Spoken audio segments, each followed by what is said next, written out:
ಈ ವಿಡಿಯೋವನ್ನ ಒಮ್ಮೆ ನೋಡಿ. ಸ್ಟೇಜ್ ಅಲ್ಲಿ ಮೈಕೈ ಸೊಂಟವನ್ನ ಬಳುಕಿಸಿ ಕುಣಿಯೋ ಲಲನ ಮಣಿಯರು ಒಂದ್ ಕಡೆಯಾದ್ರೆ, ಇತ್ತ ನೋಟುಗಳನ್ನ ಅವರ ಬಳಿಗೆ ಎಸೆಯೋ ಮೂಲಕ ಚೇರಪ್ ಮಾಡ್ತಿರೋ ವ್ಯಕ್ತಿಯೊಬ್ಬ ಇನ್ನೊಂದೆಡೆ.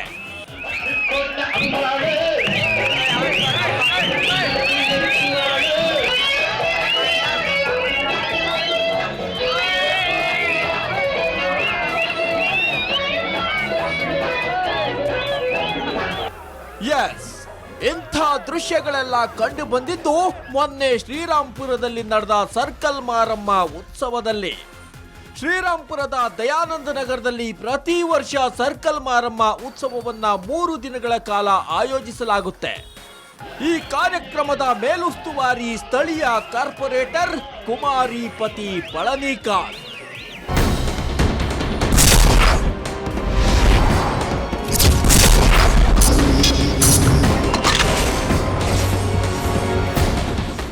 ಪ್ರತಿ ವರ್ಷ ಆಚರಿಸಲಾಗುವ ಸರ್ಕಲ್ ಮಾರಮ್ಮ ಉತ್ಸವವನ್ನ ಈ ಬಾರಿಯೂ ಅದ್ಧೂರಿಯಾಗಿ ಆಚರಿಸಲಾಯಿತು. ಆದ್ರೆ ದೇವರ ಉತ್ಸವದ ಹೆಸರಿನಲ್ಲಿ ಅಲ್ಲಿ ನಡೆದದ್ದು ಲಲನೆಯರ ಥಳಕು ಬಳುಕಿನ ಪ್ರದರ್ಶನ. ತಮಿಳುನಾಡು ಮೂಲದ ಹುಡುಗಿಯರನ್ನ ಕರೆಸಿ ಸಾರ್ವಜನಿಕರ ಸಮ್ಮುಖದಲ್ಲಿಯೇ ಅಶ್ಲೀಲ ನೃತ್ಯ ಪ್ರದರ್ಶನ ಮಾಡುವ ಮೂಲಕ ನೆರೆದಿದ್ದವರನ್ನ ರಂಜಿಸಲಾಯಿತು. ಆಕಾರದಲ್ಲಿ ಗುಲಾಬಿ ರಂಗಿದೆ,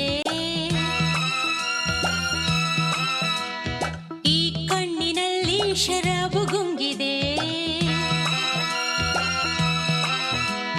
ತಾಳವಿಲ್ಲದೆ ನಾ ಹೇಗೆ ಹಾಡಲಿ, ಅಂಕುಡೊಂಕಿದೆ ನಾ ಹೇಗೆ ಕುಣಿಯಲಿ, ಬೆಂಗಳೂರಲ್ಲಿ ಯಾರನ್ನೇ ಕೇಳಲಿ, ನಾನು ಅಲ್ಲಿಗೆ ಗುಲೇಬ ಕಾವಲಿ. ಕಾರ್ಯಕ್ರಮದ ಉದ್ದಕ್ಕೂ ವಾರ್ಡ್ ನಂಬರ್ 97ರ ಕಾರ್ಪೊರೇಟರ್ ಕುಮಾರಿಪತಿ ಪಳನಿಕಾಂತ್ ಅವರದ್ದೇ ಸದ್ದು. ಹುಡುಗಿಯರ ಸೊಂಟ ಹಿಡಿದುಕೊಂಡ ಕಾರ್ಪೊರೇಟರ್ ಗಂಡನ ಆಟ ಪಡ್ಡೆ ಹುಡುಗನನ್ನ ಮೀರಿಸುವಂತಿತ್ತು.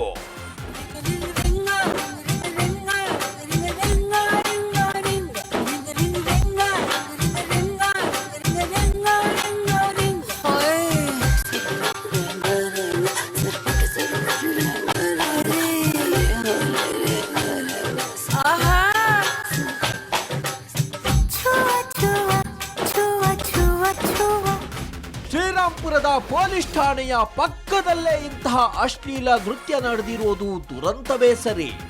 ಸಮಾಜ ಸೇವಕನ ಹೆಸರಿನಲ್ಲಿ ಇಂಥ ಕಾರ್ಯಕ್ರಮಗಳನ್ನ ಮಾಡುತ್ತಿರುವ ಪಳನಿಕಾಂತ್ಗೆ ಅದ್ಯಾವ ಬಲವಿದೆಯೋ ಗೊತ್ತಿಲ್ಲ.